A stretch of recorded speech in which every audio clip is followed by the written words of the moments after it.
മഞ്ഞിനെ ഇഷ്ടപ്പെടുന്നവർക്ക് വന്ന് കുളിക്കാൻ പറ്റിയ സ്ഥലമാണ്.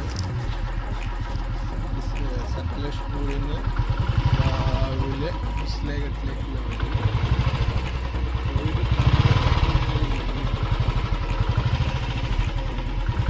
അടിപൊളിയാണ്.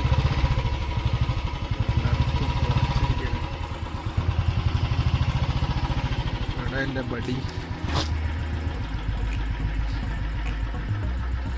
ഒന്നും കാണുന്നില്ല, വെറും ഇരുട്ട്.